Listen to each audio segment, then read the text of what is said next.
human mind is like a computer. No matter how efficient it may be, its reliability is only as great as the information fed into it. If it is possible to control the input of the human mind, then no matter how intelligent a person may be, it's entirely possible to program what he will think. And yes, it's even possible to program people to laugh at the mere mention of the word conspiracy. Television is the most powerful weapon of psychological warfare in history. We essentially attack ourselves. We are living in a virtual reality. We're living in a totally controlled environment, an environment that has been created by mass media and how people should behave to control people without their conscious awareness. Because they are in a trance state, in a hypnotic state of mind. That you don't get in the way of important people by doing too much thinking. You had better wake up and understand that there are people who are guiding your life and you don't even know it. Those who believe the internet alone will save us from this fate should realize that the dominating internet news sources are controlled by the same media giants who control radio, TV, newspapers, and cable. We don't have the huge amounts of money to contribute to their election campaigns. The people that contribute the most amount of money are the corporations. If we don't have all of the facts on any particular topic, then our judgment is going to be no better than the quality of our information. It is implanting reality by the minute, and then once we take on that belief, implanted, literally mass hypnosis. Whenever you hear news broadcasters speak, you realize that their speech pattern is similar to the pattern speech of a hypnotist. U.S. officials are increasingly worried that the next attack on America could be carried out by Americans.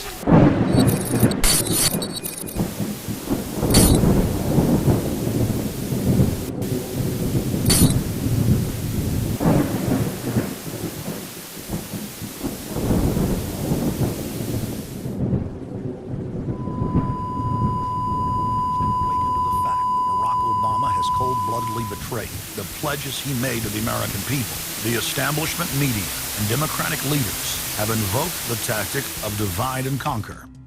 I think they're astroturf. You be the judge of carrying swastikas and symbols like that to a town meeting on health care. An overwhelming portion of the intensely demonstrated animosity toward President Barack Obama is based on the fact that he is a black man.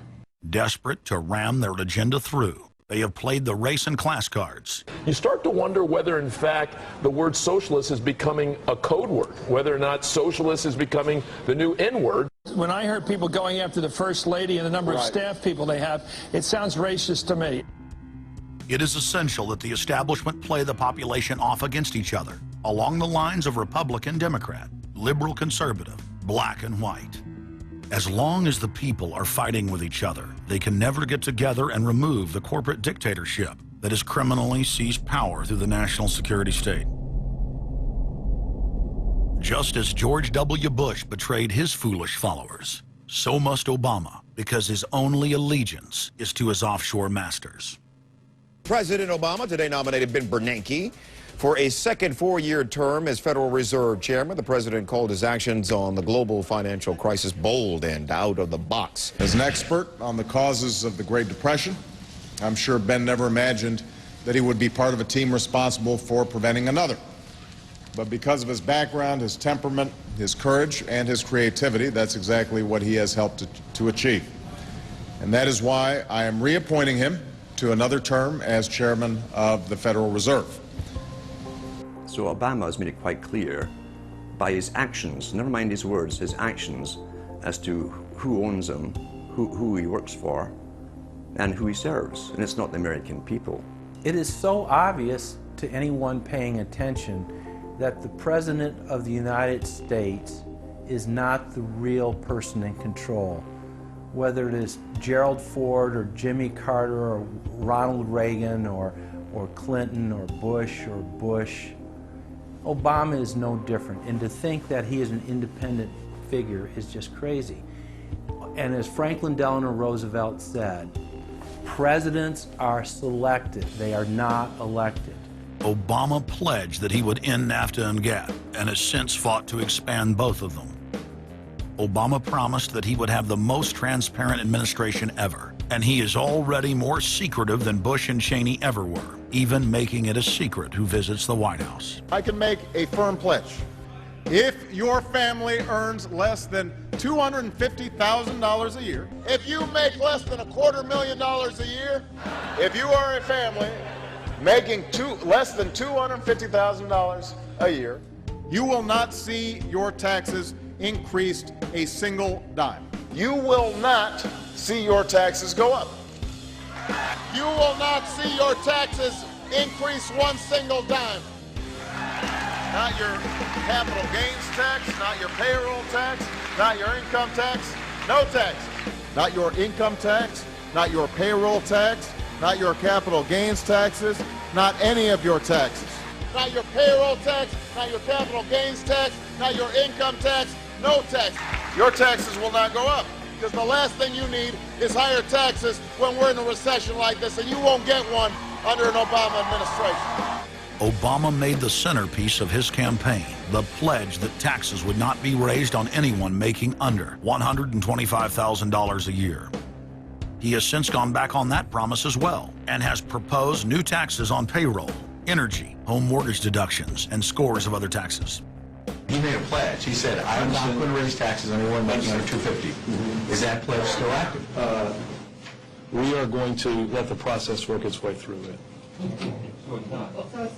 So it's not. We're going to let the process work its way through it. All right?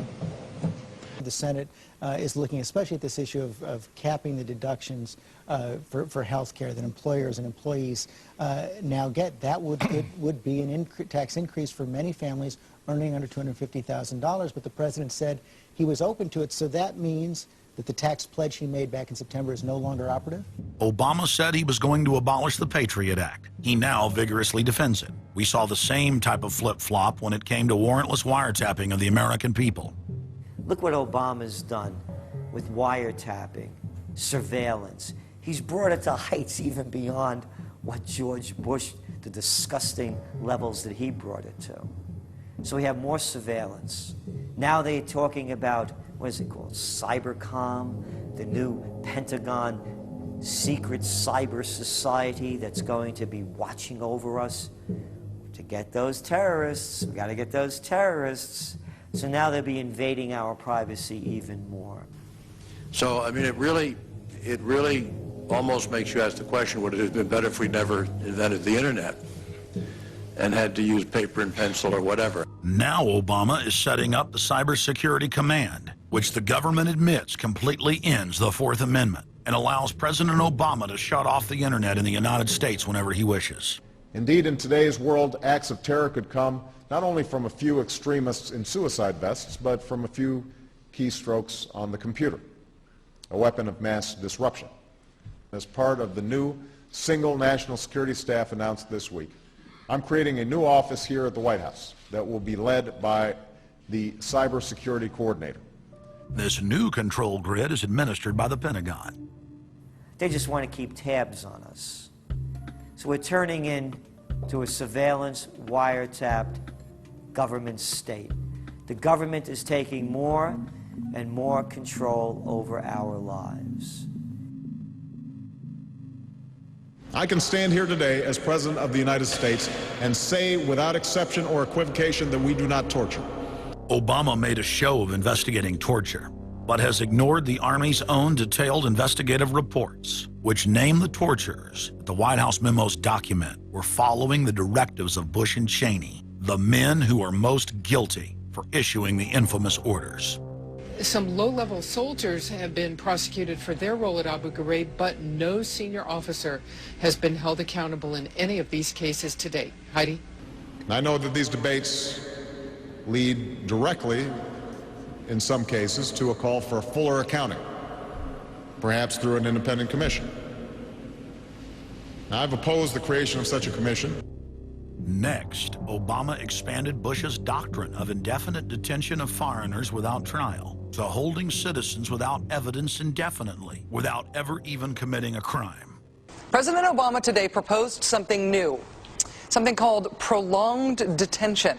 Pre-crime is where people are arrested and incarcerated to prevent crimes that they have not yet committed. Barack H. Obama, who ran as an anti-war candidate, has continued the war in Iraq, massively expanded the war in Afghanistan, and unleashed a new conflict in Pakistan. Now Obama is promoting the biggest defense budget in history, dwarfing George Bush's war machine. What George Bush has been trying to do as part of his effort to accumulate more power in the presidency is he's been saying, well, I can basically change what Congress passed by attaching a letter saying, I don't agree with this part or I don't agree with that part. I'm going to choose to interpret it this way or that way. That's not part of his power. But this is part of the whole theory of George Bush, that he can make laws as he's going along. I disagree with that. I taught the Constitution for 10 years. I believe in the Constitution, and I will obey the Constitution of the United States. We're not going to use signing statements as a way of doing an end run around Congress. All right? Obama guaranteed that once president, he would stop the unconstitutional practice of issuing signing statements, through which the executive branch illegally usurps the legislative power of Congress. Congressman Kucinich, when he introduced his 60 articles of impeachment against Bush Jr., I think one was the signing statements. The form of the resolution is as follows. A resolution, articles of impeachment of George Bush, President of the United States. Resolved, that President George W. Bush be impeached for high crimes and misdemeanors. Article 26, announcing the intent to violate laws with signing statements, and in violation of his constitutional duty under Article 2, Section 3 of the Constitution, to take care that the laws be faithfully executed, has used signing statements to claim the right to violate acts of Congress even before he signs those acts into law. Same analysis would apply to Obama, and a fortiori because he taught constitutional law. He knows better. He's a lawyer licensed to practice law, who, as I am, who took an oath when he was licensed to uphold the Constitution and laws of the United States of America. With his signature on the spending bill also came Obama's first signing statement, a presidential declaration freeing him from following some of the bill's contents. I believe in the Constitution, and I will obey the Constitution of the United States. We're not going to use signing statements as a way of doing an end run around Congress. All right? He also promised that he would call on Congress to take at least 5 days to read new legislation before it was voted on. When there's a bill that ends up on my desk as president, you, the public, will have 5 days to look online and find out what's in it before I sign it, so that you know what your government's doing. But from his first day in power, he has aggressively pressured Congress to quickly pass bills before lawmakers and the public even have a chance to see them. Will state his parliamentary inquiry. Speaker, in order to try to figure out what we're doing, how much damage to the country, I tried to get a copy of the bill. We have out here on the table 2454 that has 1,090 pages in it, but I've understood since debate in here that there's another 300 pages that were added in the middle of the night. My inquiry is, how do I get a copy of the other 300 pages that people on here on the floor hadn't had a chance to read or see? Where do we get that before we cram this down on the American people? Is there somewhere physically in the House of Representatives a copy of what we're voting on?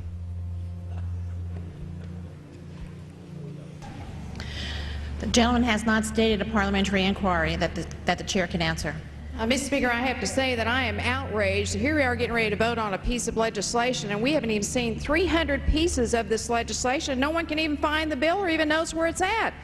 Obama swore that he would never put lobbyists or donors in his administration. Treasury Secretary Timothy Geithner appointed Mark Patterson, and this is a former top lobbyist for Goldman Sachs, as his chief of staff. And then last week there was a lot of buzz over William Lynn. He was appointed to the #2 position at the Defense Department. William Lynn, also a former top lobbyist for Raytheon, which is one of the 5 largest defense contractors. He has now broken all previous records by cramming his administration full of contributors and lobbyists who openly write legislation being proposed by the White House. There's a good reason Obama doesn't want to give the people or Congress any time to read the bills. I'm still needing a copy of the other 300 mysterious pages that we don't get to see here. Shortly after the 2008 election, Vice President Joe Biden confided to top supporters that it was essential that their program be implemented at lightning speed. Because their agenda was so unpopular, they knew Obama would lose support quickly. Obama's handlers were in a race to pass a raft of legislation before the people discovered that Obama was just a slicker, updated version of previous puppets.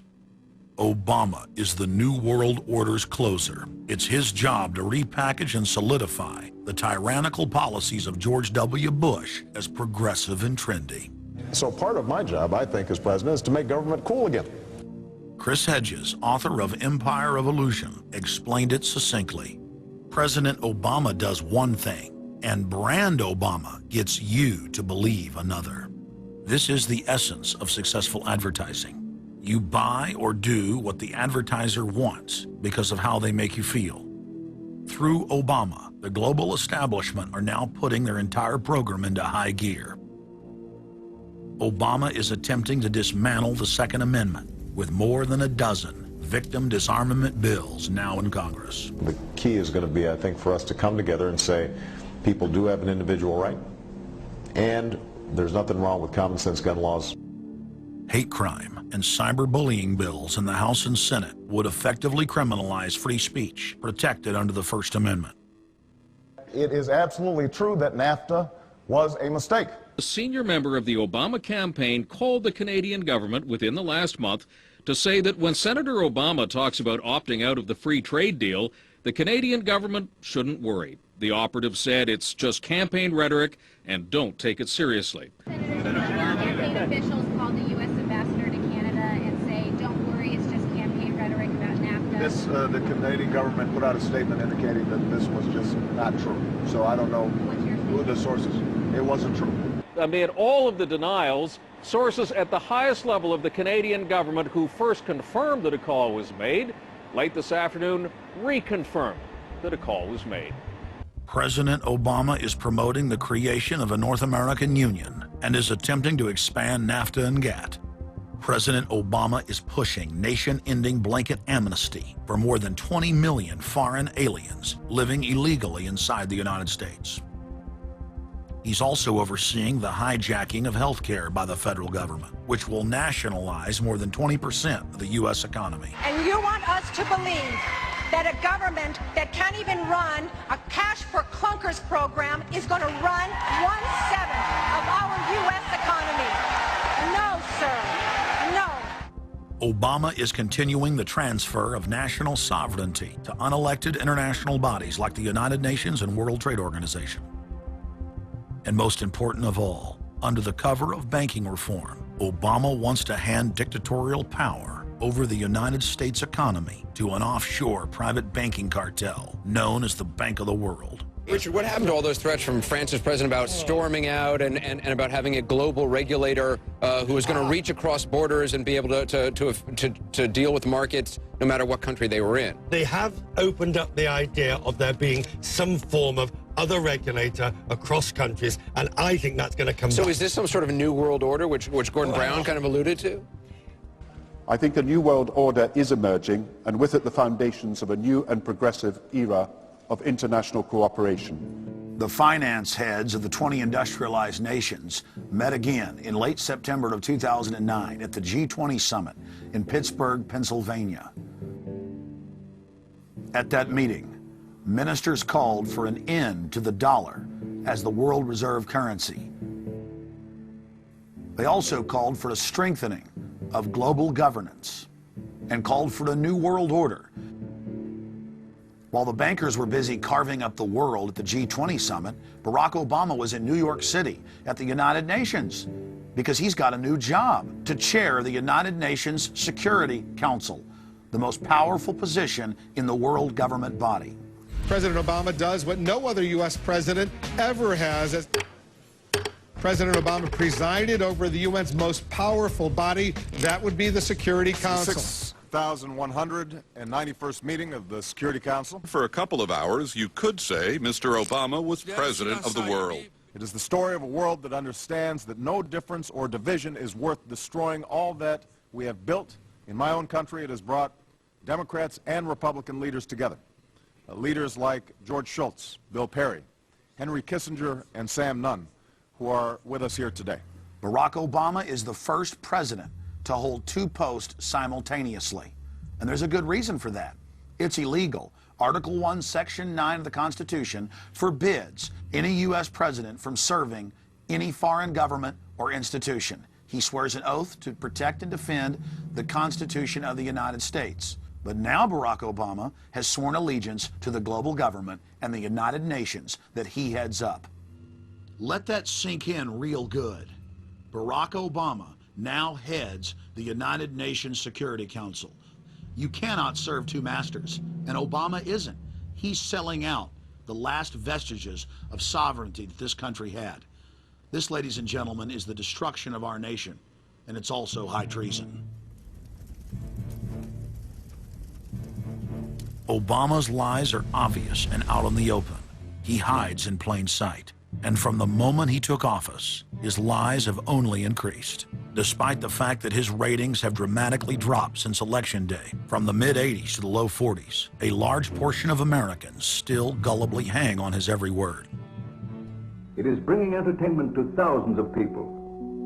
Through its magic, we are able to enjoy a combination of the radio, motion pictures, and the stage, right in the comfort of our own homes, simply by pushing a button and turning a dial. These cells with their electrical charges are scanned by a stream of electrons, completing 30 pictures a second.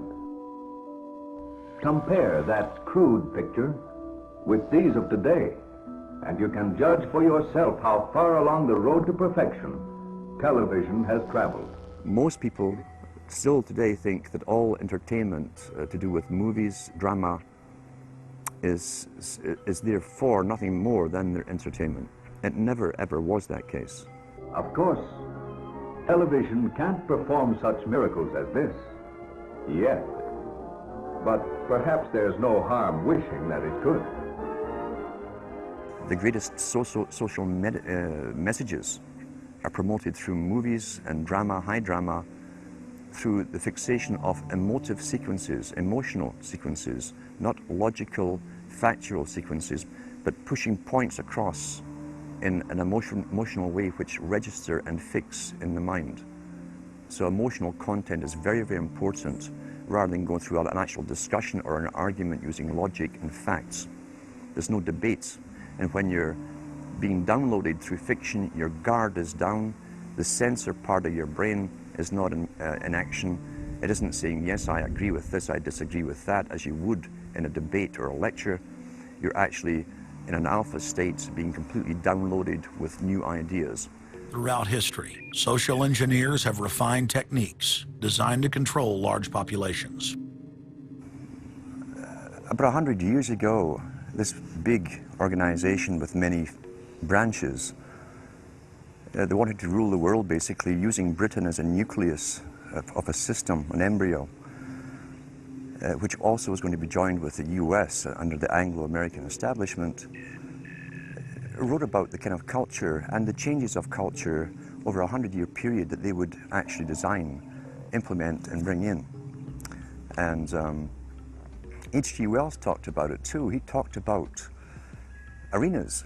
He says arenas could be put up across the world for sports, for instance. Now at that time, Sports was something that children, school children were into. Adults became adults and got onto adult things. So it was unimaginable at the time that people could actually believe that there was even a need for adult sports and entertainment, never mind having arenas built across the world. But he said we can do this, and voiced basically a sports culture for the males. Using a tribal system, we're all tribal to an extent. That's why we even bother to vote for a tribal leader. This is well understood. That's why we're supplied with these leaders. And because the average man was to become more disengaged from his own destiny as the expert class arose, it was decided that the males would get their outlet, basically,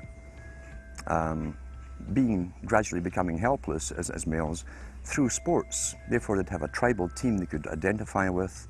They could cheer them on as they were winning.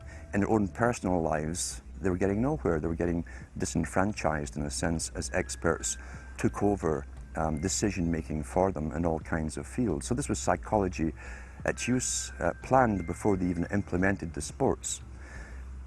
When radio came along, of course, they used that to the maximum. Sports for the men, soaps basically for the women, and then in came television, as I say, with its alpha state, its hypnotic state. And sure enough, around the 1960s, really, 50s and 60s, it took off. It really, really took off. And men became glued on Saturday nights to the sports shows. A culture industry, which is called by its own the culture industry. The Soviet Union had a department called the culture industry. Their actors and directors were called the cultural leaders, because they would, like a computer, people are like computers, all you have to do is keep giving them new updates every so often, and you can change an entire country or a nation or a block of nations who are all getting the same upgrades at the same time along certain paths. Today we call it political correctness. Most people want to belong to their peer group. They want to be the same as everyone else when it comes to opinions. In fact, they judge their own personal sanity by bouncing ideas off their neighbors and friends who will answer back and agree on these same topics in kind. It doesn't matter if the topics or what you're given are facts or utter nonsense, as long as everyone agrees at the same time. You'll say, well, I'm sane, and your friends will all agree because they've had the same information given to them. But they've been programmed. And